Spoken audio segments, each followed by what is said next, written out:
나이스 심포지움을 시작하겠습니다. 예, 많이 참석해 주신 내빈 여러분 감사합니다. 나이스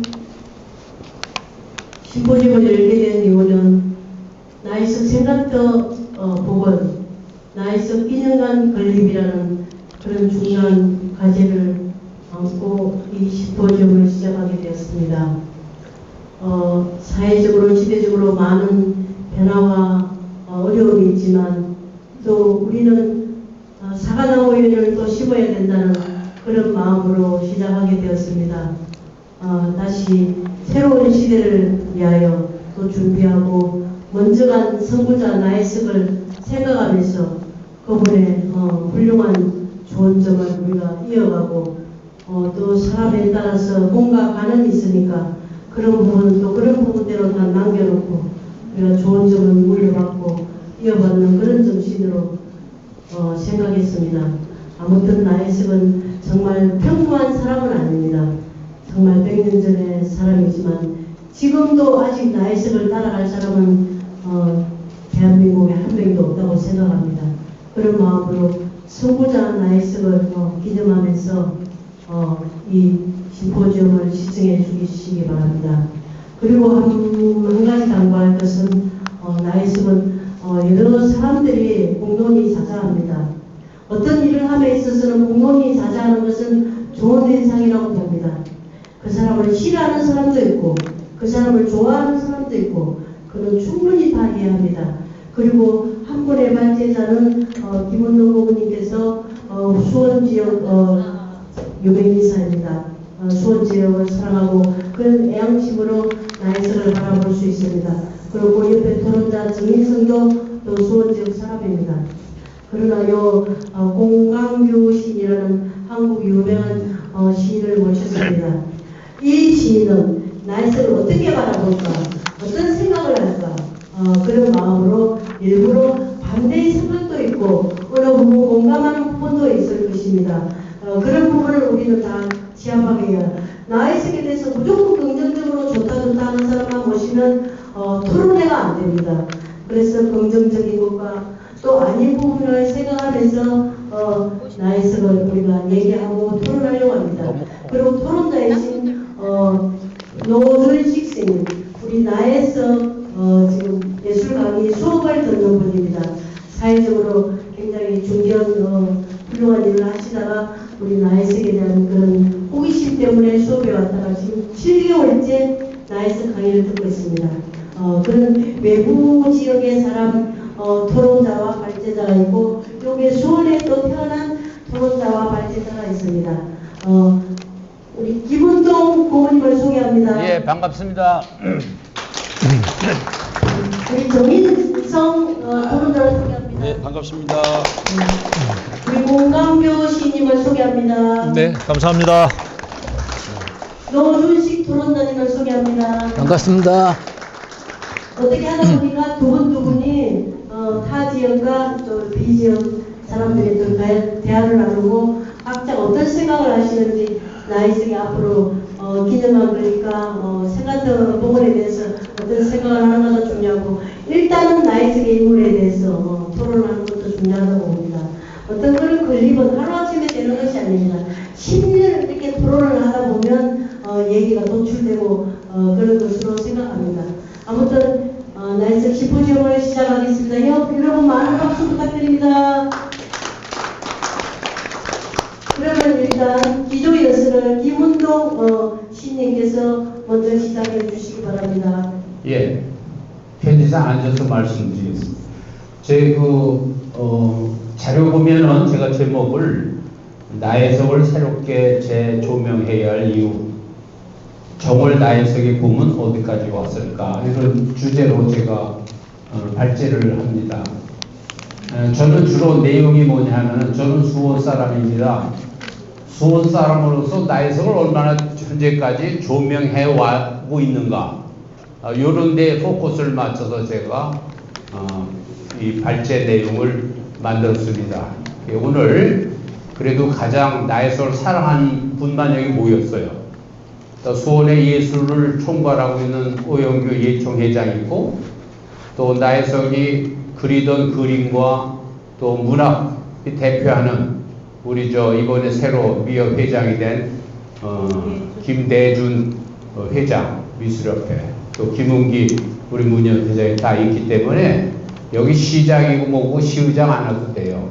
세 분이 왔기 때문에 수원의 풍예시의 예술과 문화를 사랑하는 분들이 다 모였다고 저는 생각합니다. 자, 우선 나혜석이 53년 동안 산 세상은 어떤 거냐면서 그걸 우리가 이해해야 됩니다. 지금으로부터 정확히 129년, 130년입니다. 그럼 거슬러 올라가면 130년 전에는 어떤 상황이었는가? 우리나라는 어떻고, 인근의 일본은 어떻고, 인근의 중국은 어떻고, 세계는 어떻게 돌아가고 있는가? 우선 그걸 이해를 해야 됩니다. 그래야 나혜석이라는 인물을 정확히 우리가 생각할 수 있습니다. 현대 시점에서 나혜석을 바라보면은 좀 이해하는 폭이 좁아집니다. 자, 대한민국의 나혜석이 태어나는 해 서재필이가 독립협회를 만듭니다. 그게 벌써 조짐이 이상하잖아요. 그러면서 세계는 제1회 아테네에서 올림픽이 개최돼요. 그러면서 나혜석은 세계를 사면서 독립협회니까 이제 일제가 한발 지배하기 시작하는 전초전이 시작됩니다. 그래서 한일 합방이 되고 식민지가 되고 그 다음에 뭐 이런 여러 가지가 진행돼요. 세계는 어떻게 되냐면 1차, 2차 대전이 벌어지면서 그야말로 그 지구상이 전쟁풍입니다. 강대국들의 그런 상황이 벌어져요. 그러면서 대한민국의 이제 그때 다시 조선은 일제가 하나하나 하면서 거기에 독립에 정하기 위해서 여러 가지 운동, 국제보상운동도 벌어지고 또 일본의 유학생들이 또 2월 11일 날 독립선언 운동도 하고 만세운동하고 그리고 그때 이제 고종이 제국을 형성하면서 해외 이준 열사라든가 만국평화에 보내요. 그리고 그게 문제가 일본 놈들이 투집을 잡아갖고 이제 고종을 없애버리고 그 다음에 그 아들 순종이 됩니다. 그러다 순종이 죽어요. 그 다음 순종이 죽는 해 장례에 대대적인 만세운동이 벌어집니다. 뭐 이런 흐름이 가면서 그러면서 총독부가 생겨서 안중근 의사가 할빈에서 이 또 흐름을 저격합니다. 또 윤봉길은 상해에서 폭탄을 투척합니다. 이런 일련의 계속 벌어지고 있는 거예요. 이런 가운데 나혜석이라는 사람이 18살에 태어나긴 수원에서 태어나갖고 지금 매향 여중이죠. 거길 졸업하고 서울 진명여고 그리 진출합니다. 그러다가 졸업과 동시에 18살 때 일본으로 유학을 가요. 자, 18살 유학 간다는 게 그 당시에 보면은 아버지가 시흥군수, 그 다음에 용인군수를 했어요. 그러니까 그건 대단히 아주 부유한 집안이죠. 그러니까는 일종 그런 시대에 유학을 18살 보낼 때 여러분들이 부모님이 18살에 일본을 보내겠어요? 그러니까 그 아버지가 좀 개방적이고 또 가고자 하는 나혜석도 벌써 보통 사람 이상이에요. 개방적인 거예요. 신세계에 대해서 알고자 하는 욕구가 있고 그렇게 해서 이제 일본으로 떠나갔고 그 다음 나중에 이제 자기 희망하는 대로 이제 거기서 이제 스캔들도 생기고 뭐 이렇게 결혼도 하고 이렇게 했는데 김우용을 만나서 그 다음에 이제 파리로 유학을 가고 이런 행렬이 이어져서 옵니다. 그러니까는 나혜석의 생애에 대해서는 대부분 압니다. 어느 정도라는 거. 자, 그러면 수원 사람인데 과연 나혜석을 얼마나 조명하고 있느냐. 그럼 우리가 냉정히 짚어야 돼요. 여러분들도 여기 미술협회 회원들도 있고 그 다음에 우리 문인들도 있는데 과연 나혜석이 문인이면서 화가였는데 그럼 우리가 그 후배가 130년 전에 살았던 그 정신을 얼마나 우리가 이어가고 있느냐. 또 수원시라는 것은 나혜석을 어떻게 조명하고 있느냐. 이건 냉철히 봐야 돼요. 거기에 문제가 있으면 우리가 문제 제기를 해야 돼요. 그래서 하나 이 심포지움은 그런 측면에서 우리가 수원의 나혜석의 흔적이 뭔가, 나혜석을 살리기 위해서 어떤 일이 있었는가, 이런 거 한번 뒤집어 보면서, 그래서 그분의 이제 문학적 가치라든가 미술가적 가치, 이런 건 우리 공강규 시인께서 아마 구체적으로 말씀하실 거예요. 저는 이제 그런 내용을 중심으로 말씀을 드리겠습니다. 자, 우리는 나해석을 성각자라는 말을 핍니다. 성각자, 앞선 자, 깨달을 각자, 누구보다도 시대를 앞서서 깨달은 사람이다 이거죠. 그 당시에 아무도 생각 못할 엄청난 일을 한 거예요. 일본에 유학 가서도 거기서 일본 유학 가서 미술 여자 대학을 서양학부를 들어갔지만은 먼저 활동한 문학적 활동부터 한 거예요. 자기가 사실은 미술 공부하러 갔는데 문학 활동부터 했어요. 그 유학생들 잡지에 박지광의 잡지에 작품 발표부터 시작이 됐어요. 그래서 그를 통해서 그런 욕구를 이제 표현하기 시작합니다. 그러면서 문학 때문에 최승구라는 사람은 아는 거예요. 최승구가 이제 보성전 문학계니까 이제 지금 얘기하는 고려대 전신이죠. 그래서 졸업하고 개요대학에 문학부에 가 있었단 말이에요. 그때 이제 그 최승구의 같은 그 문학지의 작품 발표한 거 보면서 서로 친근감을 갖게 됐어요. 근데 최승구는 결혼한 사람이었어요. 아내가 있는 걸 알면서도 나해석이 접근한 거예요. 둘이 연애를 했어요, 관계를. 그러다가 이제 최승구가 나중에 이제 죽죠. 그래갖고 이제 김우영이가 이제 접근해가 김우영이도 딸 하나 있는 그 이혼한 남자예요. 그러니까 그것도 교토 제국대학에 다니고 있는 법학도고 그래서 이게 친분돼갖고 나중에 이제 집요하게 되니까 이제 결혼하게 돼서 조건을 붙이자는 거예요.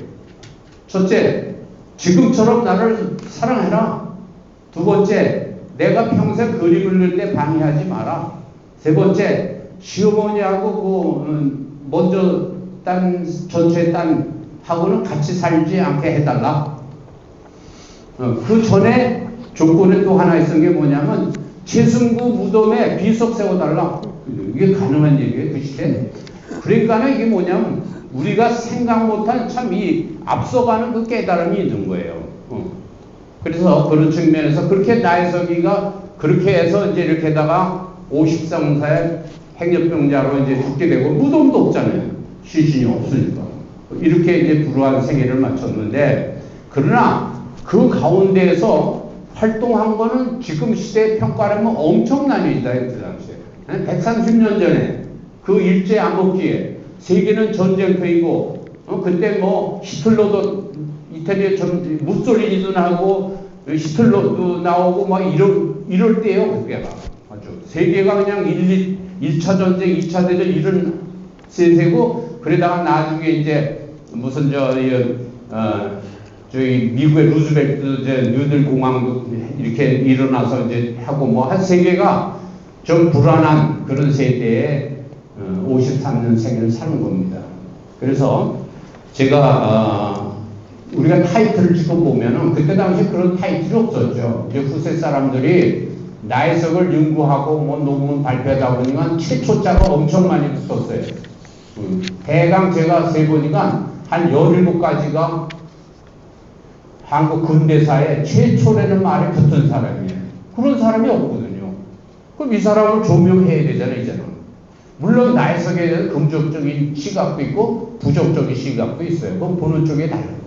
그런 측면에서 우리는 생각을 해야 된다 그러면서 제가 교재에 보면은 두 번째로 나해석이 남긴 작품이라고 해갖고 미술 작품과 문학 작품이 어떤 게 있는가 이렇게 열거를 좀 했어요.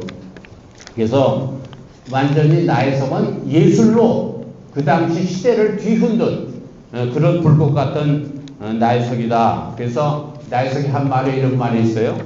그림이라는 것은 말 없는 시이고 시는 말하는 그림이다. 그러니까 자기는 그림과 시를 섭렵하면서 자기는 그거는 일체감을 갖고 활동했다. 이렇게 우리가 평가할 수 있습니다. 그래서 미술 작품도 다양하게 있는데 아까 이수로 우리 고문도 얘기했지만은 뭐 300여 점이 있다고 그러는데 뭐 발표 안 된 작품도 있으면 그 이상 되겠죠. 그러나 현존한 작품이 별로 없어요. 나해석이가 조선 미전이나 제국 미전에서 입선을 했잖아요. 근데 조선 미전에서 입선한 작품도 한 점도 남아있는 게 지금 없어요. 그래서 후세 사람들이 작품을 폐기한 건가 왜 안 남았는가? 이런 것도 사실 이제 연구하는 사람들이 좀 밝혀낼 부분이라고 생각해요. 과연 지구상에 나혜석 작품은 존재하지 않는 건가? 자, 수원에 미술관이, 시립미술관이 있습니다. 미술관에 나혜석 코너가 있어요. 그럼 나혜석 작품이 뭐가 있느냐 하면 딱 두 점이에요. 나혜석 초상화, 자화상이에요, 자화상. 그 다음에는 자기 남편이 김무용의 초상화, 이 두 점뿐이 없어요.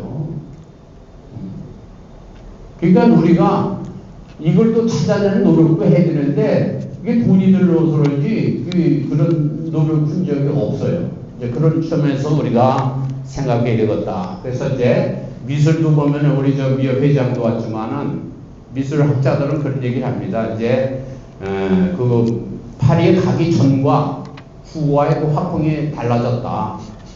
가기 전에는 그런 인물화와 풍경화, 나혜석이 가장 좋아하는 장르가 이게 풍경화. 그래서 풍경화가 많이 이제 전해지고 있는데, 전반전에는 주로 인물과 풍경화를 그렸고, 파리에 갔다 와서는 파리의 영향을 받아서 그 당시에 그 미술 사조가 이 야수파는 건 원색이나 좀 거칠게 이렇게 표현하는 색감이 뭐 그런 형태의 야수파 또는 독일에서 일어난 표현파 뭐 이런 양상으로 그 그림 양상이 변했다 이렇게 이제 평가하고 있습니다. 아무튼 나혜석의 그림은 그 당대로 봤을 때는 그래도 높이 평가를 받았다는 를 생각할 수 있습니다. 그래서 제가 거기 보면은 미술 작품에 대해 얘기했고, 그 다음 문학 작품도 사실은 근대 여성문인의 일기생이다 이렇게 우리가 표현할 정도입니다. 그래서 거기에 보면은 여러 가지 작품인데 장르를 넘나들었어요. 서필도 하고 소설도 단편, 장편도 있고, 그 다음에 또 시도 쓰고, 그 다음에 또 시곡도 쓰고, 그 다음에 이제 유랑기도 이렇게 이제 여행기도 쓰고, 아주 다양한 장르에서 넘나들었다 이렇게 우리가 평가할 수 있습니다. 그래서 문학을 통해서 그 당시에 금기를 깨뜨리는 그런 걸 작품에 많이 묘사했다는 생각입니다. 자, 그 다음에 나혜석에 보면서 그러면 그동안 그 후에 나혜석 사후에 이렇게 작품은 얼마나 후세 사람들 썼는가 그걸 제가 다 조사했어요. 현재 제가 조사한 거는 여기 보면 나혜석 관련 조사라고 해서 쭉 보면 번호가 몇 번까지 있냐면 56번까지 있어요. 56번이 이게 금년도에 발행한 책이에요. 그래서 이 책을 보면은 여전히 계속해서 나혜석에 대한 관심을 갖고 역사적 인물로 부각이 돼서 이게 작가들이 작품을 쓰려고 노력하고 있다 하는 걸 알 수가 있습니다. 근데 여기 주목할 것은 번호 10번이 있어요. 10번 시집 불꽃 나혜석 이순옥. 또 20번 나혜석이 활짝 웃고 있어요. 이순옥. 내가 조사한 바에는요 문인이 수원 특히 문인이 시집을 단독으로 나혜석에 관해 쓴 사람이 이순옥 시인뿐이 없어요. 이거 딱 9번. 여기 시집이 굉장히 많잖아요. 우리 문인들이 200여 명이 넘는데 나혜석에 관련된 시집 만든 사람이 이순옥 시인 하나요. 그것도 딱에 2권. 이제까지 나온 거 뭐 전기라든가 heb술 논문 이런 건 많은데 단독 시집으로 만든 거는 이순옥 시인이 대한민국 유죄예요. 대단한 거예요. 그런 측면에서 한번 박수 한번 보내주면 좋겠네요. 또 그 저서 중에 28번 한번 보세요. 28번. 그때 그 길이 왜 그리 좁았던 거. 이게 뭐냐면 김진이 누구냐면요. 나혜석 씨가 자녀를 둔 중에 서울대학교 법대 김진 교수가 서울대 법대 교수예요. 그 다음에 김건희 한국은행 총재. 그 다음 따님 한 분은 이제 교사를 했는데 또 한 사람은 죽었죠. 그래서 이 자기 엄마가 타계한 지 60년에 미국에 지금 살고 있는데 이분이 살고 있는데 중앙일보 LA 주재 기자가 이분을 만난 거야. 그러니까 이분이 나혜석의 아들이라는 걸 아는 거야. 그래서 그 기자가 계속 주저하고, 야, 우리 공조로 한번 이거 글을 한번 책을 만들자. 그래, 이제 본인은 이제 자기 아버지가 워낙 엄마하고 접촉을 하지 말라고 하고, 그 당시에 자기도, 엄마하고 접촉한 적도 없고, 엄마에 대해서 알지도 못하고, 단지 어릴 때, 초등학교 때, 교문에 엄마 비슷한 사람이 와서 자기를 이렇게 아는 척 한 거, 그걸 자기 아버지한테 얘기하니까 나중에 다음부터는 만나지 마라. 뭐 이렇게 해서 평생 만나지 못하는 건데, 그 기억 하나 갖고 이제 계속 이제, 희미한 흔적을 잡아서 타기 한 60년 만에 자기 어머니에 대해서 글을 쓴 거예요. 이 제목은 자기가 붙인 거예요.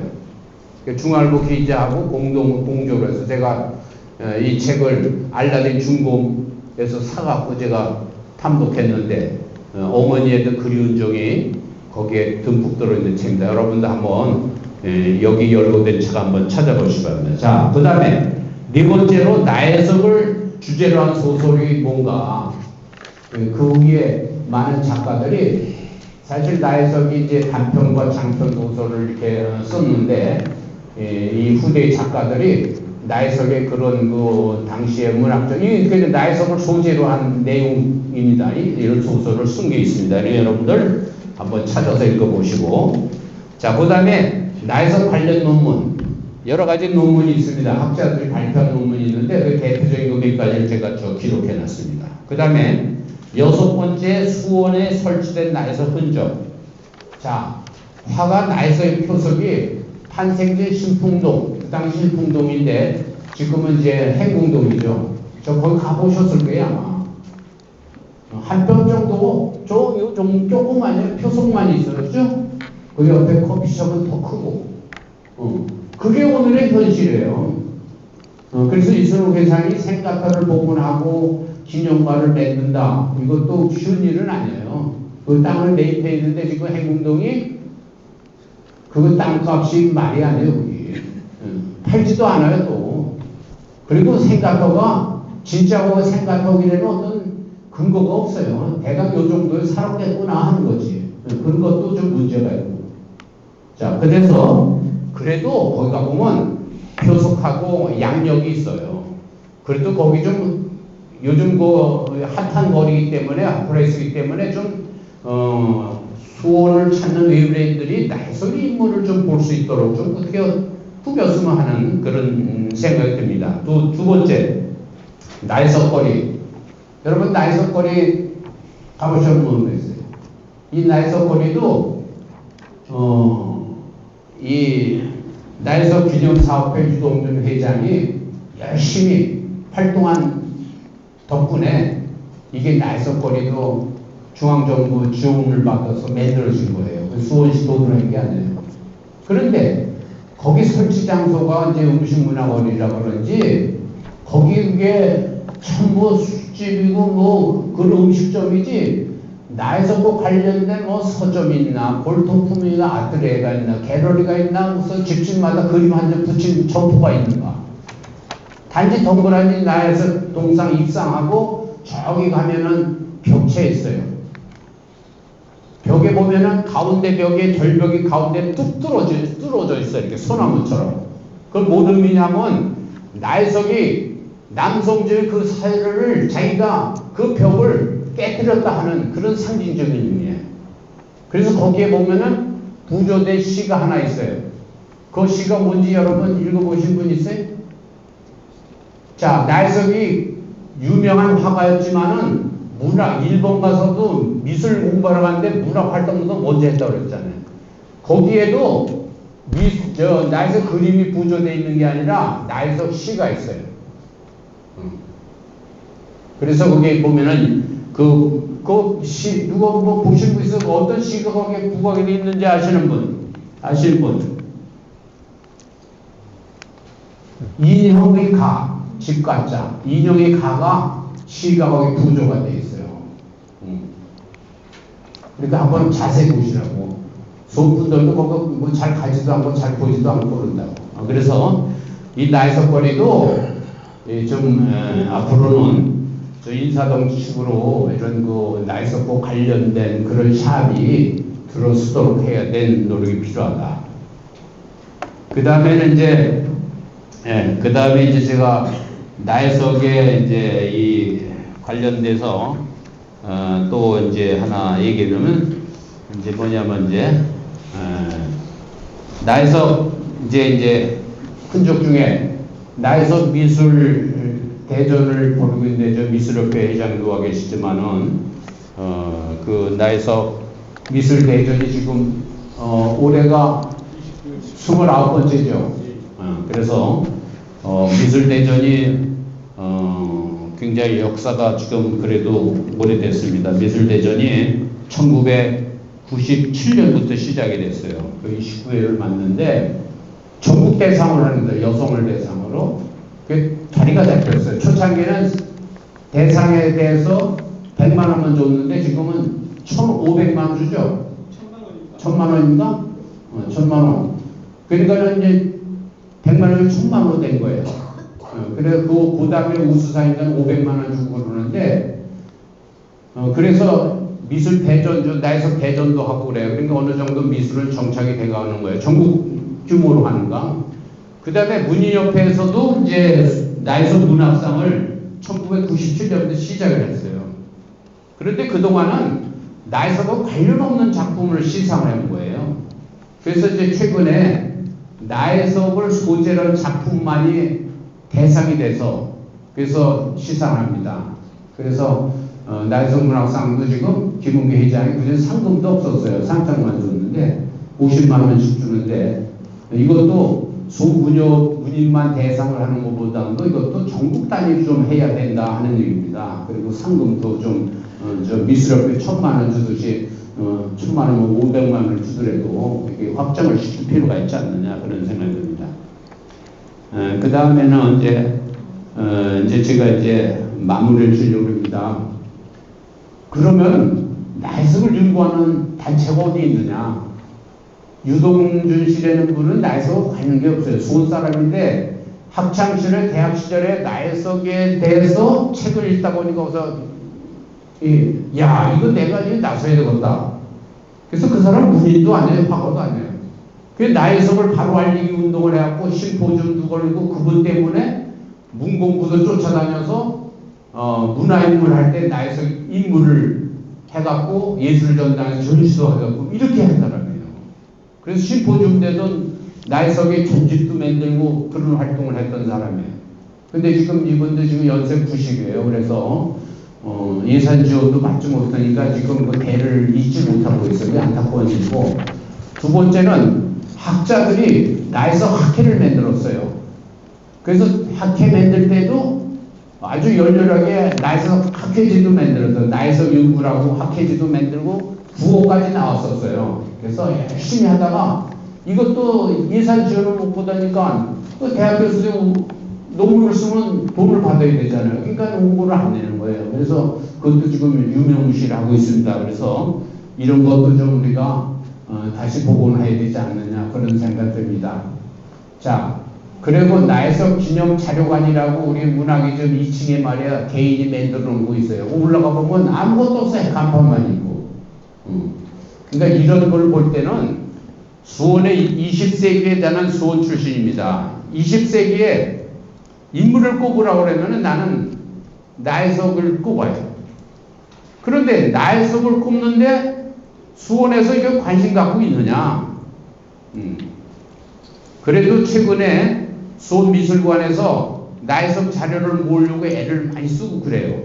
그래서 내년 130주년에는 그동안 100주년은 120주년 때도 별도로 수원박물관에서 기념전시도 하고 그랬어요. 그래서 아마 이거 내년 130주년에는 아마 미술협회나 문인협회가 이렇게 앞장서서라도 멋있게 나이석을 시민들에게 다시 부각시키는 그런 그 대대적인 캠페인을 벌려서 나이석을 다시 한번 이순옥 회장이 시집처럼 활짝 나이석에 웃는 그런 날을 기원하면서 제가 좀 발제를 마치겠습니다. 감사합니다.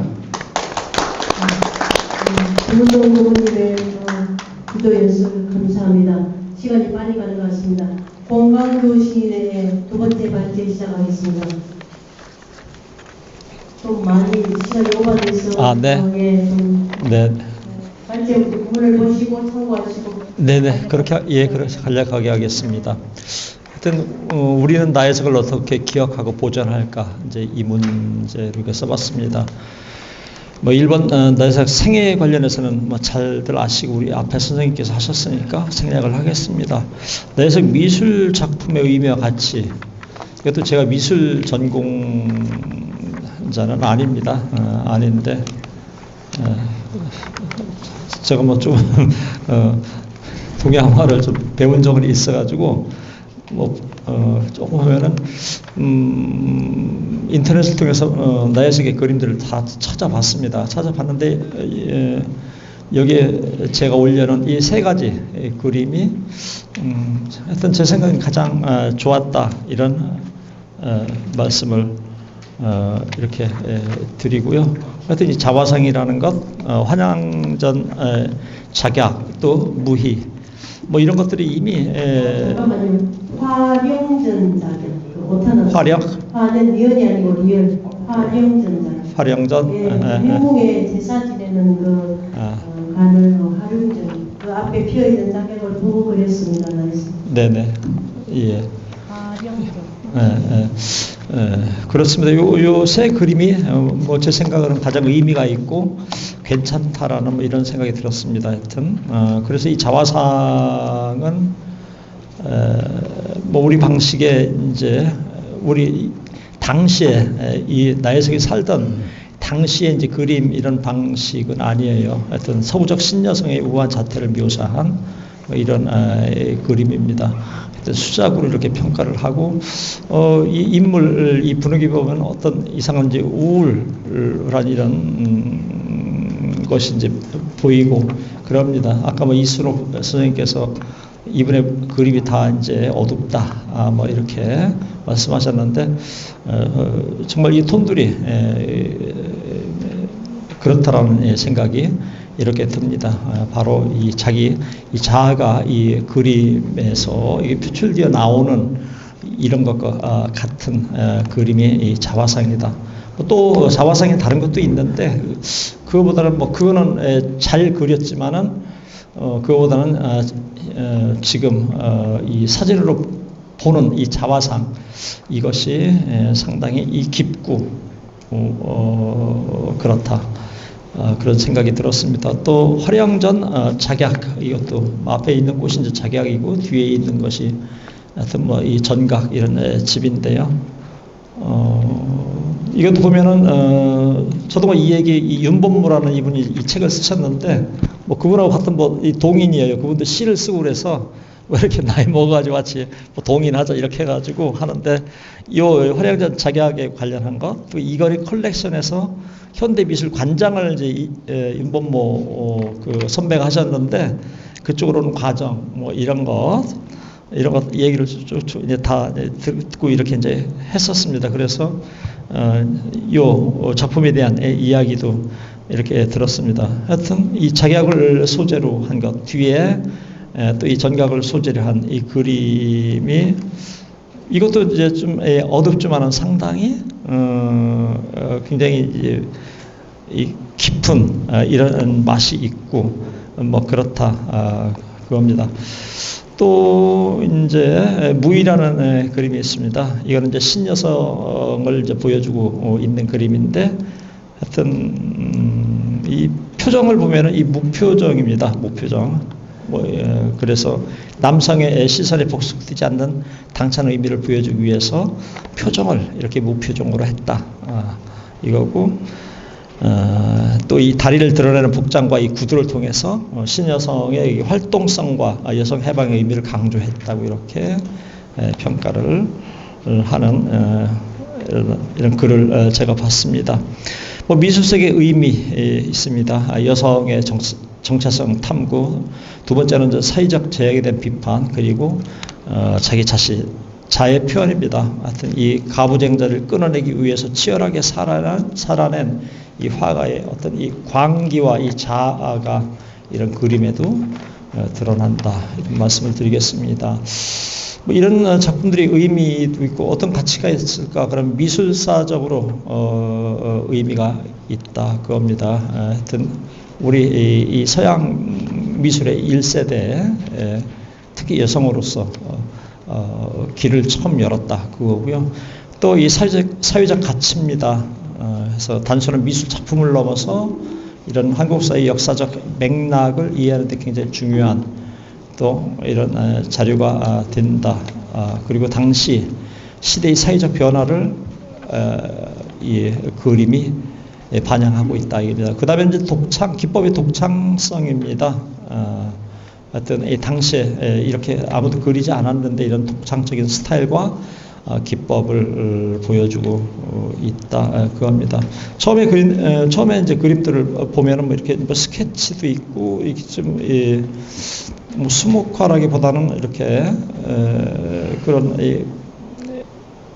이 먹색과 비슷한 뭐 이런 그림들이 있고 인물화도 있고 이런 거에 비해서 이 나중에 이런 그림들을 보니까 하여튼 이 서양, 이 동양 처음에 공부한 국내에서 이 동양에서 공부한 이런 미술의 기법에서 서양의 이제 화풍을 접목한 이런 것들이 이제 잘 드러내서 이 후대 미술가들한테도 큰 영향을 미쳤다 그겁니다.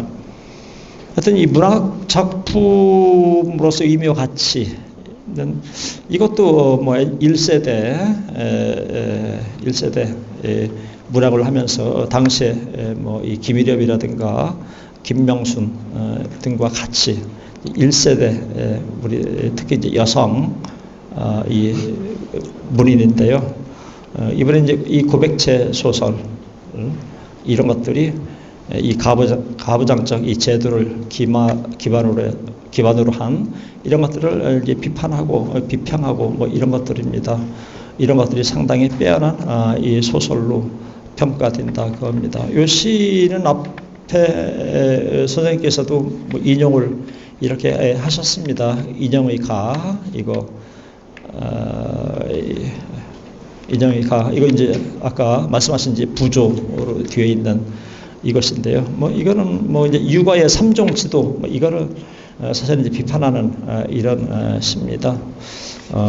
상당히 당시 하기 어려운 굉장히 용기 있는 그야말로 이 대담한 이런 어떤 이 상상과 또 이 문장 또 이 도발적인 그런 의미 이런 것들을 당시에 이제 보였다. 뭐 지금도 이렇게 쓰기 어려운 이런 것들을 또 당시에 이렇게 썼다 이런 생각이 듭니다.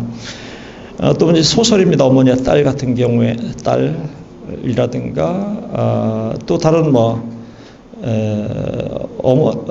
어머니 된 감상기라든가 뭐 이런 것들을 보면은 대개 보면은 이제 이렇게 어머니와 딸 이제 세대 간 대립이죠. 또 이제 구식 어머니와 이제 신식 어머니 아니면 또 이 여성과 남성을 이렇게 대립 개념으로 해서 그 당시에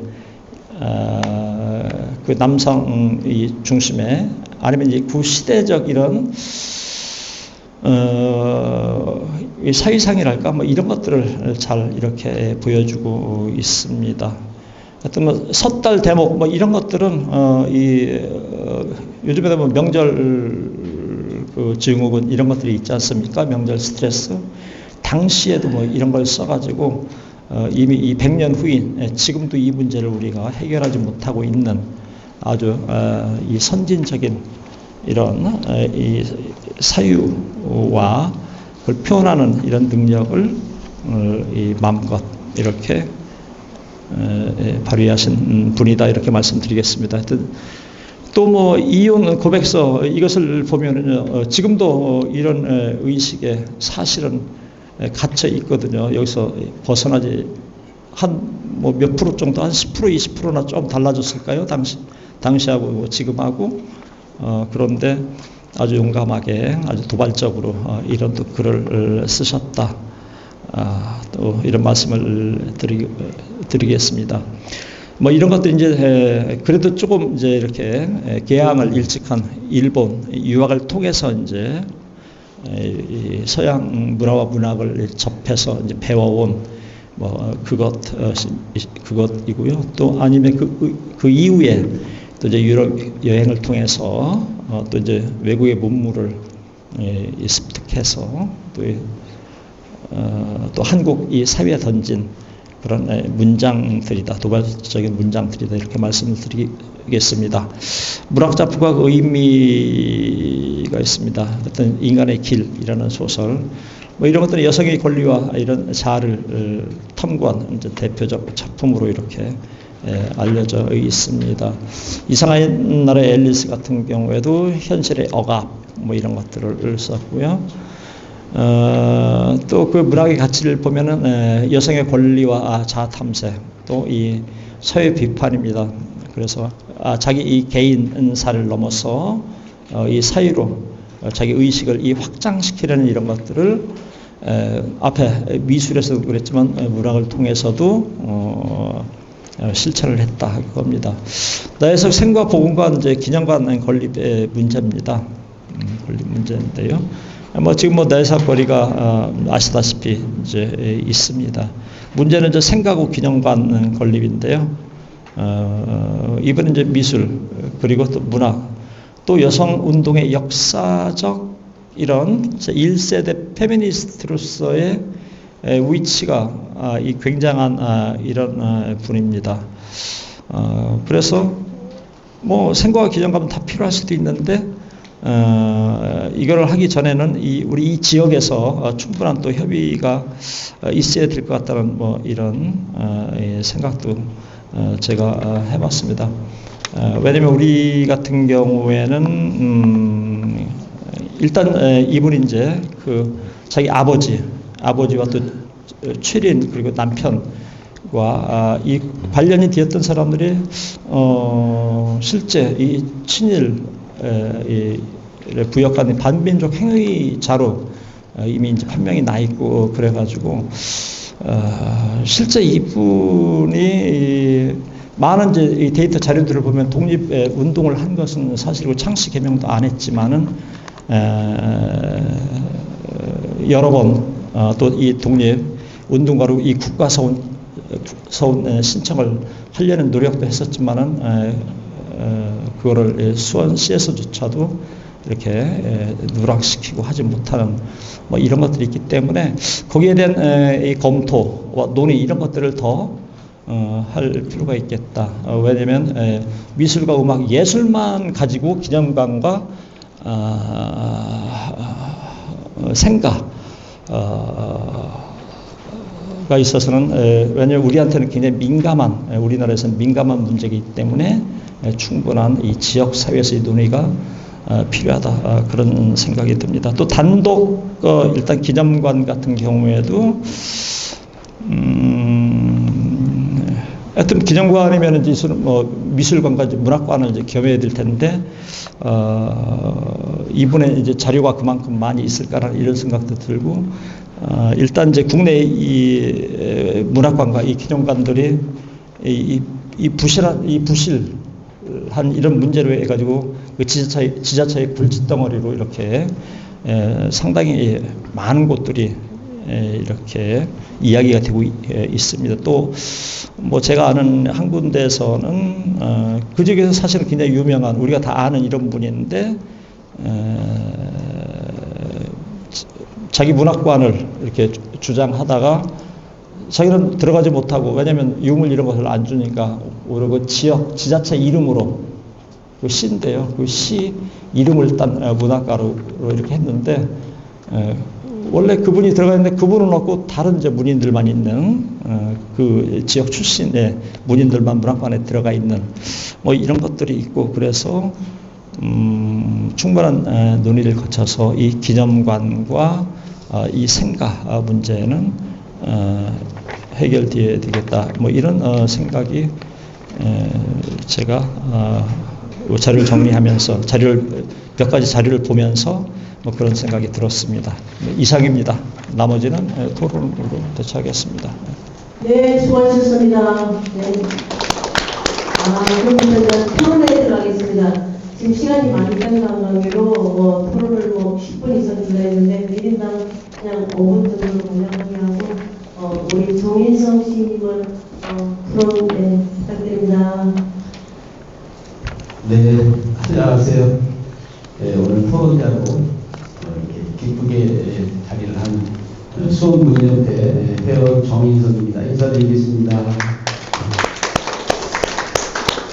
네, 앞서서 두 분의 발제자이신 김은동 시인과 공광규 시인의 이 나의 속에 대한 우리 학술적 이런 부분에 대해서 너무 많이 또 적나라하게 연구를 많이 하셔서 저는 오늘 이 심포지엄에 나의 속의 그 인간적인 그런 내면, 그 다음에 제가 가지고 있는 감성적 접근법으로 나의 속의 이야기를 제가 쫓아가 봤습니다.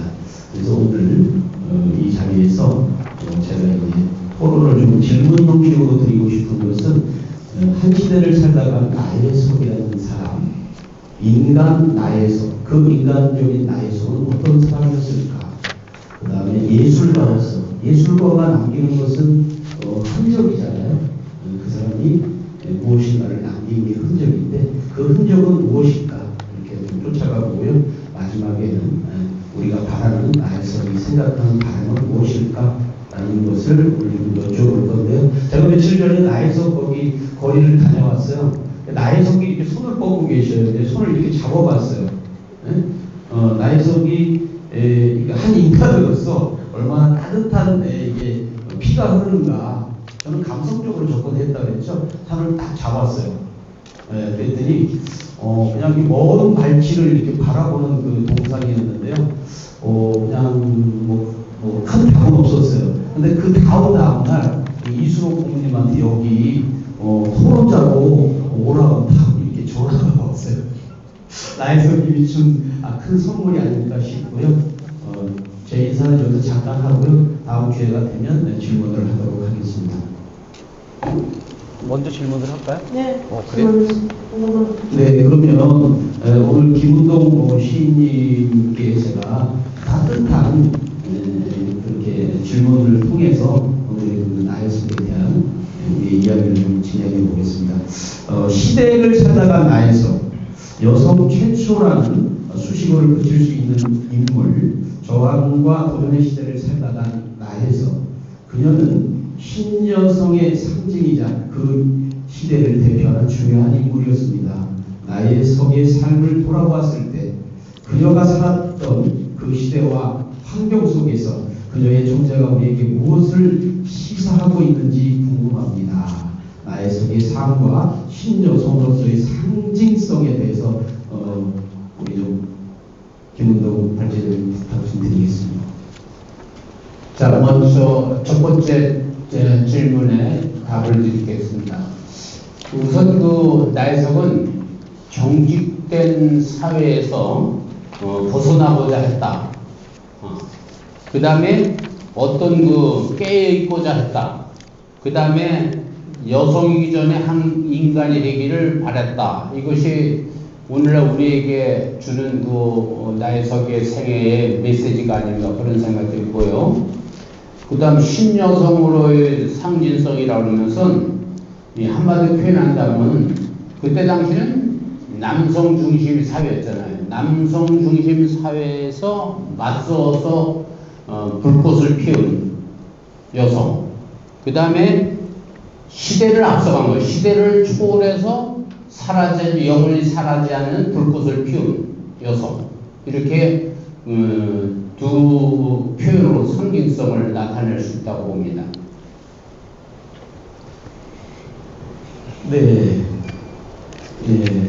답변 아주 감사드리고요.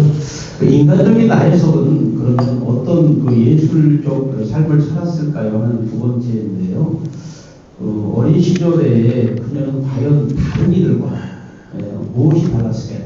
이 어린 시절의 나의 속에 대해서 저희가 조금은 이렇게 읽고 갔으면 좋겠다는 생각입니다. 한 인간으로서 한 여자로서 나의 속은 그 과정에서 어떤 삶을 이렇게 진행을 했을까요? 예. 두 번째 질문에 답을 드리면요.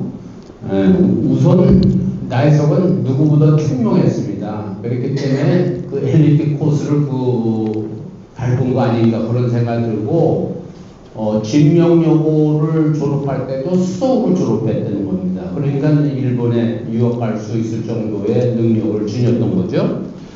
그리고 나혜석은 그야말로 사랑을 일찍 느낀 사람이에요. 사랑을 일찍 느꼈기 때문에 오히려 사랑 때문에 이제 이 파문을 일으키고, 사회적 파문을 일으키고, 결국 이혼녀로서 이 자녀들과 이게 떨어져 살아야 되고, 그래서 불우한 인생을 맞이했다 이렇게 생각이 드는데요. 그러면서도 예술 세계에 몰입했기 때문에 이런 그 사회적으로 냉대를 받고 하면서도 자기가 어떤 용기를 불러일으킬 수 있는 계기가 바로 이런 예술에 몰입했기 때문에 그렇다고 봅니다. 그것이 자기 그 인생의 삶의 하나의 철학을 낳았다고 이렇게 생각이 듭니다.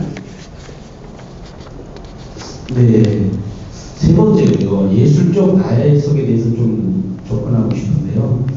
예, 만약에 나혜석이 53세에 파괴하지 않고 좀 더 인생을 70까지 이렇게 80까지 이렇게 살으셨다면 그녀의 예술적 한계는 우리가 53세의 나혜석을 우리가 조명하면서도 이렇게 넓게 크게 조명할 수 있는데, 만약에 그가 더 오래 생존했다면 그의 예술적 한계는 어디까지 있었을까요?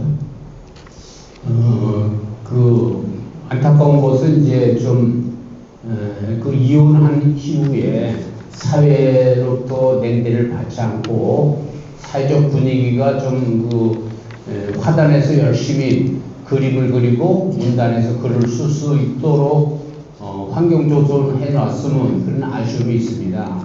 그래서 우선 그 예술적인 열정은 김우영과 결혼할 때 조건에 내 평생 그림을 내 방해하지 말라고 이렇게 선언할 정도면 이 미술에 대한 열정이 얼마였느냐 이걸 읽을 수가 있다고 봅니다. 그래서 그동안 미술사를 공부하기 위해서 일부러 파리를 가서 이제 또 거기에 이제 대가들과 교류하면서 자기의 미술의 영역을 넓혀가고, 그래서 그 후에 작품도 파리 이전과 이후가 완전히 다른 화풍을 지닐 수 있도록 이렇게 한 것은 그만큼 현대 미술에 영향을 미쳤다고 저는 생각합니다. 네, 아주 좋은 답변 감사드리고요. 저도 나혜석님에 대해서 시극을 제가 이렇게 썼었습니다. 공연도 하고 다 했었는데요. 그래서 나혜석님의 그 발자취를 오랫동안 쫓아갔었죠. 이순혁 선생님하고 저녁을 먹고 커피를 먹으면서 잠도 많이 받았고요. 그래서 오늘 이 멋진 자리에서 나혜석에 대해서 조명을 주셔서 감사드리고, 나머지는 이따가 발제자님들의 마지막 말씀으로 대시하겠습니다. 고맙습니다. 네, 감사합니다. 네, 감사합니다. 다음 발제자는 노준식 선생님 하시겠는데요. 노준식 선생님은 참고로 아드님이 일본 유학을 갔는데 거기서 매너님이 또 일본 대학을 미술을 전공했어요. 일본 대학에서 매너님이. 그래서 우리 노준식 선생님이 하와 나혜석에 대해서 굉장히 관심이 많아가지고 지금 7개월째 나혜석의 예술세계를 문학대학에서 수강하고 있는 아주 우수한 학생이고, 사회적으로는 대기업의 중정으로 계시는 분인데 오늘 발제자는 특별히 토론자는 특별히 모셨습니다. 네, 부탁드립니다.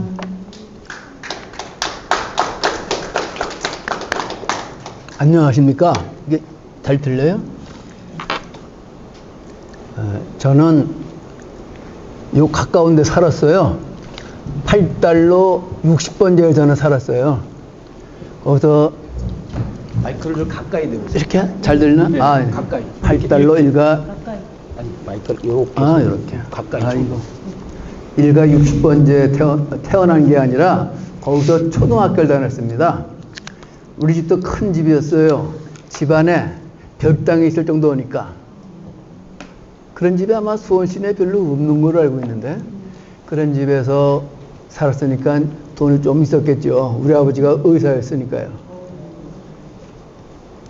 그리고 나서 중학교 때부터 서울로 갔는데 저는 직장 생활을 쉽게 말하자면 여러분들의 이 집에 시멘트 만드는 회사, 또 이 철골, 포스코죠. 철강 회사, 또 자동차 만드는 회사. 그러니까 개발 시대에 기업에서 큰 빚은 발휘 못했지만은 정보 처리 실장을 많이 했어요. 정보센터장으로. 그러니까 정보를 수집, 처리, 제공하는 일이 있으니까는 여기 계신 시인 문인들하고는 전혀 상관없는 시대를 살았습니다. 그러니까 제가 여기 감히 낄 자격은 없어요.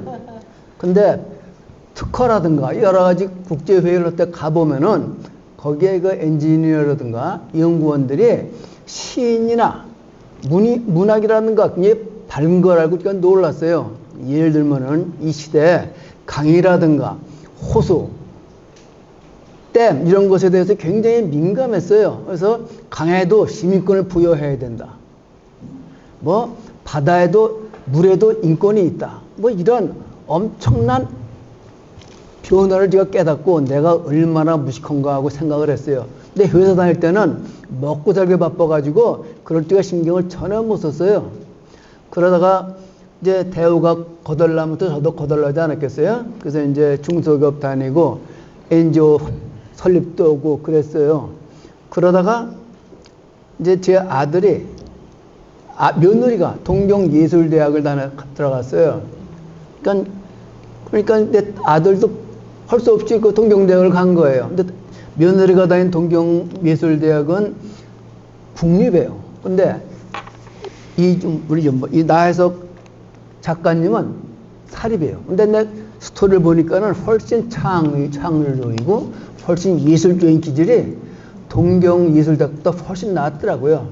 근데 내 며느리가 그림 그리면 난 지금도 이해 전혀 못해요. 솔직히 말하면. 그림 보고 아직도 내가 십몇 년이 지났는데도 내가 그림을 이해를 못하겠더라고. 그런 걸 제가 무식하다는 걸 먼저 말씀드리고 저의 주제를 말씀드립니다. 저는 최근에 이순옥 선생님 강의를 들으면서 선경도서관 있죠? 거기 가서 나혜석에 대한 책을 이것저것 뒤져봤어요.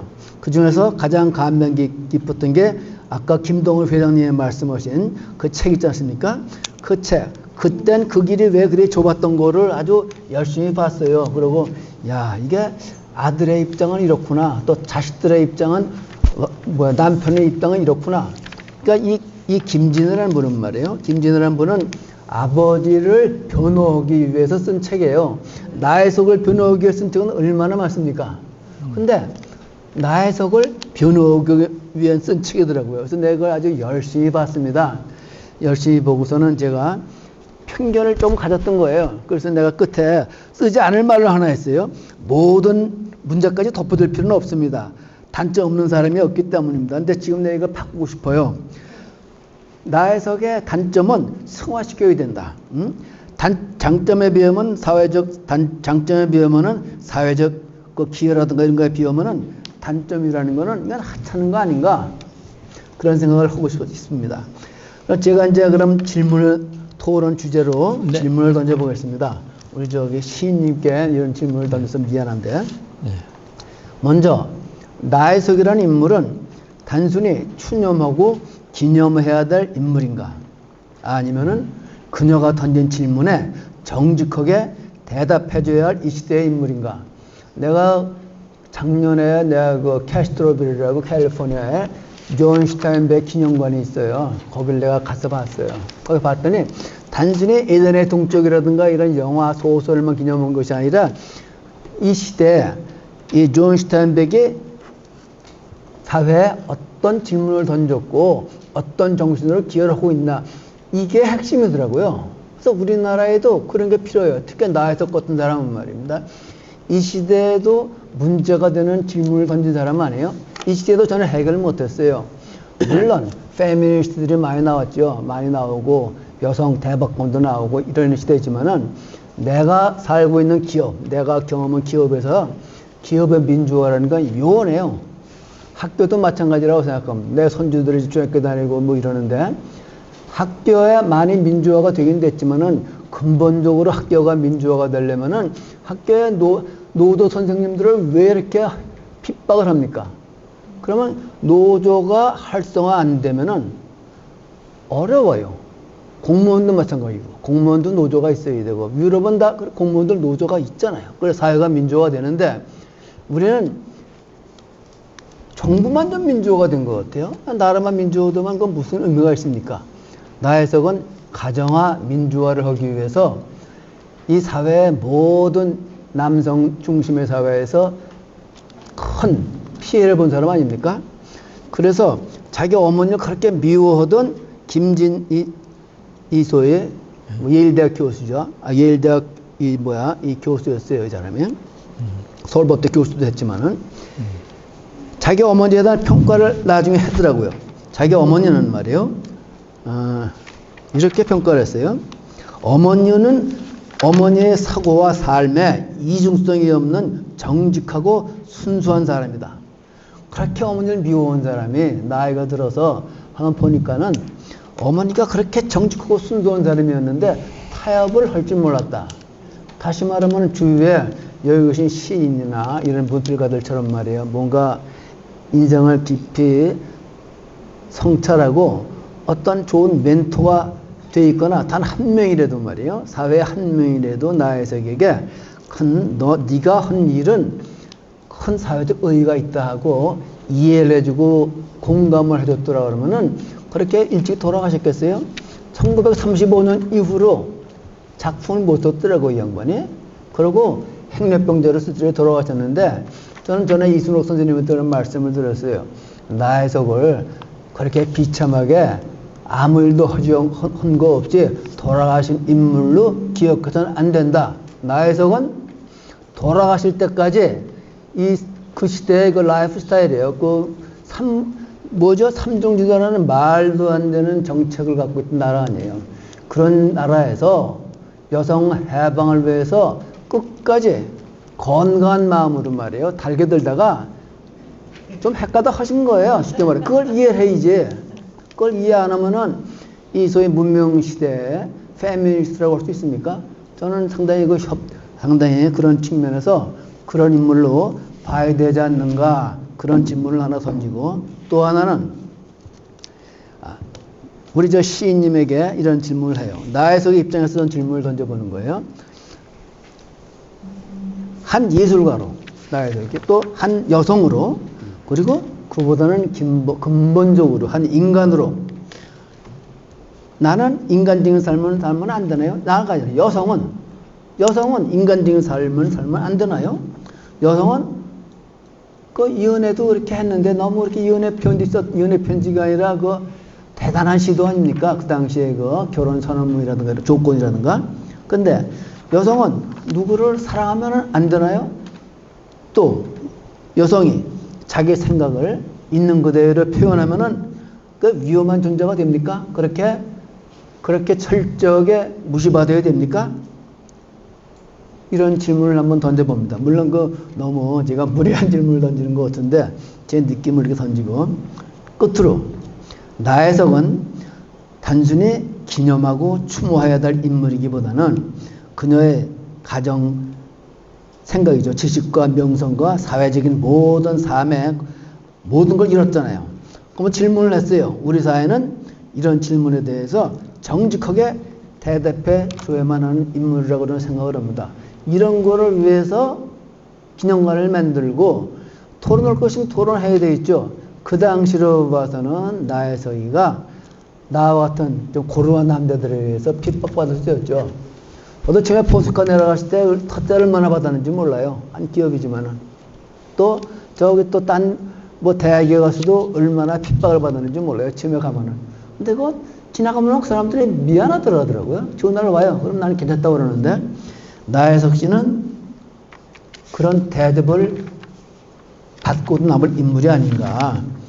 그래서 우리가 나혜석의 정신을 말이에요. 어떻게 우리 가정과 사회와 국가나 이런 지방단체 정책 속에서 실천하고 기성할 것인가. 이런 것에 대해서 균형감을 만드실 때 좀 과감하게 외국에 있는 유명한 전시관에 가듯이 이런 측면을 부각시켜 가지고 만들어 주시면 감사하겠습니다. 질문을 던져봅니다. 네. 잘 들었습니다. 네. 네. 뭐 53세 아까 우리 맨 오른쪽에 이제 저한테 하신 건 아닌데요, 선생님께서 그 개인의 이제 예술의 사망이라는 것은 사실은 그 이 사회 경제 이 조건하고 맞물리는 것 같아요, 이게. 그래서 뭐 당시 53세면은 그때 평균 수명이 이보다 한참 밑이었으니까 뭐 그렇게 적게 사신 건 사실 아닌데 나중에 이제 이렇게 이제 부유하게 우리 때부터 부유하게 살다가 또 부유한 또 남편도 만났고 이렇게 하면서 살다가 뭐 이혼으로 해서 이 경제적으로 이제 어려워지면서 이제 더 이상 이제 예술을 할 수 없었고 이제 이렇게 돌아가시면서 거기서 이제 끝난 게 아닌가 뭐 이런 생각이 들고요. 또 아까 말씀하신 그 김진 교수 그 아들 얘기인데 어머니는 사고와 삶의 이중성이 없는 정치가 순수한 사람 이 맞는데 뭐 이게 바로 이제 이 사무사인데 우리 일단 논어에 이제 사무사 이런 게 나와 여기 정지성, 이 진솔성 이런 거거든요. 사건이나 사물을 대했을 때 이 문제인데 그래서 이 예술가들 문인을 가장 미워하는 게 이런 세속이에요. 세속적 관습, 세속적 권위. 당시에는 가부장제 이런 것 굉장히 미워하거든요. 문인들 뭐 이런 사람들 미워하거든요. 또 하나는 뭔가 하면 정치 권력이 또 미워해요. 또 종교도 더욱 또 미워해요. 왜냐하면 이 정직하거든 진솔하거든 이 문인들이 예술인들이 이 사물이나 사건을 보는 것이 그런 문제다. 맞죠? 어머니는 사고와 삶의 이중성 없는 정치가 순수한 삶을 살았죠. 뭐 이 세속적 삶으로 잘 못 살았지만은 우리가 보기에는 예술적으로는 잘 사신 거예요. 근데 이제 그거는 그렇기 때문에 우리가 평가해서 지금도 이런 자리가 이제 만들어지는 거고 그렇다라는 뭐 이 생각이 저는 듭니다. 그리고 선생님이 이제 나혜석은 과거의 인물이 아니라는 것입니다. 그분은 현대 시대 독유된 인물이라는 생각이 듭니다. 뭐 저 동의합니다. 맞습니다. 현대에 필요한 동의고요. 하여튼 나혜석으로부터 지금까지 이렇게 시간을 이 직선을 쭉 그어 보면은 사실 엄청나게 많이 이제 달라졌죠. 이제 나혜석이가 이야기하고 추창했던 이런 것들이 이제 많이 사실 이제 반영되고 적용되고 이렇게 됐죠. 그렇지만 아직도 우리 이 세속 권력이 아직도 이제 나혜석을 사실은 좀 이렇게 인정하기 싫어하는 뭐 이런 것들 있죠. 인간적인 삶을 살면 안 되나요? 저는 뭐 된다고 봅니다. 뭐 사랑도 하고 다 해야 됩니다. 그런데 또 이게 또 이 남녀간의 문제, 또 이런 또 이 문화의 관습이라든가 이런 문제는 이 권력의 문제거든요. 권력의 문제, 이 집단과 집단, 또 개인과 개인의 권력의 문제이기 때문에 다 통제하고 싶죠. 사실 내 권력으로. 이를테면 뭐 자기 배우자가 또 자기가 결혼할 사람이 나혜석 같은 요구를 했을 때 그럼 결혼을 할 수 있을까? 일단 지금의 저도 뭐 그걸 수용하기는 어렵겠다. 수용하기 어렵죠. 그렇겠다. 그런 생각이 듭니다. 또 이런 것들은 이제 나혜석이 사실은 이제 우물 밖으로 먼저 나갔기 때문에 이제 다른 세계를 이제 봤기 때문에 이제 이런 질문들을 우리 사회에 계속 던지고 우리 사회를 계속 이 공격을 하고 이렇게 이제 했다고 이렇게 생각합니다. 또 이제 이분을 이제 추모하고 기리는 것 그겁니다. 그런데 이것은 좋은 것만 가져가는 게 아니고요. 사실은 나혜석이 좋은 것만 가져가는 게 아니고 누구든 마찬가지죠. 우리가 필요한 것만 가져가고 그 사회 수준에서 필요한 것만 가지고 가는 거거든요. 뭐 그런 문제가 있다. 좋은 게 너무 많지만은 지금 필요한 것만 이제 우리가 나혜성한테서 얻어가고 가져가는 거기 때문에 이 정도에 우리가 머무르고 있다. 이런 말씀 드리면서 마치겠습니다. 네. 네, 감사합니다. 네, 관계자 변호사님, 네, 12시나 감사합니다. 시간이 좀 많이 오버됐습니다. 네. 나혜석을 지금 듣고 있으면서 저도 정말 나혜석을 시작할 때는, 연구를 시작할 때는 상당히 잘 사는 사람이었습니다. 10년 이상을 나혜석에다 매진을 하다 보니까 많이 기운도 빠지고 건강도 다치고 그랬지만은 이 일은 중단될 수 없는 또 누군가가 같이 이어서 또 연구해야 되는 나혜석의 이야기는 끝이 없는 얘기 같습니다. 지금 우리 모든 하는 토론 같은 게 제가 지금 이재준 시장님한테 문자를 다 보내고 걔가도 또 문자를 보내갑니다. 여러분들의 이 소중한 시간이 정말 간단한 게 아니고 역사를 또 이어가는 중요한 한 장면이 되니까 여러분 오늘 수고하셨습니다. 감사합니다. 감사합니다. 수고했어요. 아이고, 제가 좋은 감사합니다. 말씀 수고하셨습니다. 수고했어요. 끄시면 돼요. 이거 잘했어요. 안 끄지. 껐네.